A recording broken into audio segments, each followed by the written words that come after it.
खरसाहेब, काय भावना आहे? मुंबईमध्ये शिवसेना भवन खाली उद्धव ठाकरे बसले, आज तुम्ही संभाजीनगरच्या शिवसेना भवनाखाली. एकतर सर्वांना प्रचंड संताप पण आला की इतकी मोठी घटना घडली आणि त्यासाठी कोणीतरी फालतू माणूस जातो कोर्टामध्ये आणि मग तो त्या ठिकाणी ते तिकडनं आदेश घेतो की बंद. आता मला सांगा की लोकशाही आहे का नाही इथे? लोकशाहीच्या दृष्टिकोन जर पाहिलं तर आज आमचा अधिकार आहे. परमपूज्य डॉक्टर बाबासाहेब आंबेडकरांनी जी लोकशाही बनवलेली आहे, घटना लिहिली आहे, त्या घटनेमध्ये आपल्याला आंदोलन करण्याचा अधिकार आहे हे सांगितलं. पण त्या आंदोलनालाच त्या ठिकाणी त्यांनी फाटा मारला आणि सांगितलं नाही कोणी करायचं नाही, म्हणजे ऑक्टोबरपर्यंत आंदोलन करायचं नाही. आणि जे आतापर्यंत झाले त्याचं काय मग तेच समजत नाही. ठीक आहे, आता न्यायपालिकेच्या बाबतीत काय बोलता येत नाही, त्यांचा आपण सन्मान करूया, परंतु त्यांनी सुद्धा लक्ष दिलं पाहिजे ना की बाबा इतकी घटना मोठी घडली तर तुम्ही त्या ठिकाणी म्हणजे लोक जर खूप जनक्षोभ जर इतका मोठा झाला तर काही होऊ शकतं. बांगलादेशमध्ये काय झालं? प्रधानमंत्र्याच्या घरात तोडातोडी झाली. जर असं कधी पण काही होऊ शकतं. म्हणजे आता काही राज्य विदेशामध्ये सुद्धा काही ठिकाणी मारामारी झाल्या लोकसभेमध्ये. हे सगळं जर असं असेल तर त्या ठिकाणी मी हे सांगेन की आज या ठिकाणी उद्धवसाहेब असतात, शरद पवार साहेब आणि नाना पटोलेजी किंवा बाकीचे काँग्रेस आहे, शांततेत आंदोलन होणार होते. असं म्हणजे एकदम बसून राहायचं ना. म्हणजे हे लावलं म्हणजे आम्हाला काय बोलता येतं, घोषणा देता येते का नाही? फक्त काळे झेंडे आम्ही हे लावले ते याच्याकरता की आमचा निषेध आहे, तो कडकडीत निषेध आहे.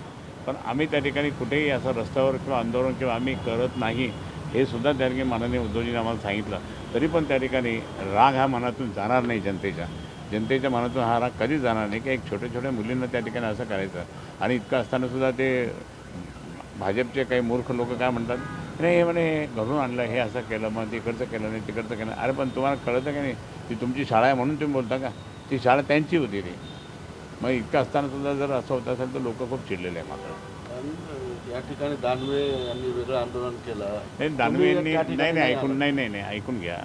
सगळीकडे ठिकठिकाणी आपल्या शिवसेनेचे 5-6 आंदोलन झाले. आता हडकोच झालं, चिकलठाणा झालं, बाकी इकडच्या वगैरे म्हणजे वाळूजा झालं, सगळीकडं हे सुद्धा. हे तर मी ज्यावेळेस पाहिलं की उद्धवसाहेब त्या शिवसेना भवन, आमचं मेन शिवसेना भवन त्यांच्या खात्यात बसलेत आंदोलन. म्हटलं आपण पण आपल्या शिवसेना भवनच्या आपणही आपल्या शिवसेना भवनच्या तिथे बसवूया. काय त्या आंदोलनाचं निमंत्रण नव्हतं तुम्हाला पक्षात? नाही, ते तर कोणी मला सांगितलेलं नव्हतं. म्हणजे काय, मी काल आमचं दिवसभर घनशेश्वरला कार्यक्रम होता ना, म्हणून कदाचित नसेल, विसरले असतील ते. परंतु आज इथं उद्धवसाहेबांनी आदेश दिल्याप्रमाणे मग आम्ही इथं सगळीकडे करायचं होतं, काय एकाच ठिकाणी करायचं असं नव्हतं. खरं तुम्ही ज्येष्ठ आहे, मराठवाड्यात तुमचं योगदान आहे, संभाजीनगरमध्ये शिवसेना तुम्ही रुजवली, आज तुम्हाला एकटं पाडण्याचा प्रयत्न होतो राजकीय दृष्ट्या?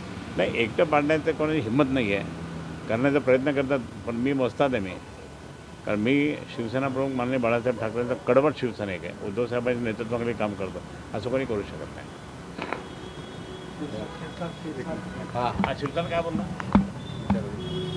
म्हणाले आता जे इथं सुरू आहे तेच राज्यात सगळीकडे सुरू आहे. जाणीवपूर्वक अशा नेत्यांना एकटं पाडण्यात नेत्यांना वेगळं बरं बोलले तुमच्या नेत्यांना वेगळं केलं जाते. तो शिरसाट आहे. शिरसाटला कोणी मोठं केलं? शिरसाटला कोणी निवडून आणलं? कोणी तिकीट मिळून दिलं? ते मी माननीय उद्धवसाहेबांना सांगून उद्धवसाहेबांनी ओके केलं. परंतु प्रत्यक्षात त्या ठिकाणी आता अजून यांना माहीत नाही, महाविकास आघाडी खूप स्ट्रॉंगली येणार आहे. मग आता त्यांना काहीतरी बोलावं लागतं आणि ते बोलतील. ठीक आहे, ते बोलत राहा ना तुम्ही बोलत राहा. आम्ही त्या ठिकाणी आमचं सरकार महाविकास आघाडीचं आणू, शिवसेना पक्षप्रमुख माननीय उद्धवजींच्या नेतृत्वाखाली.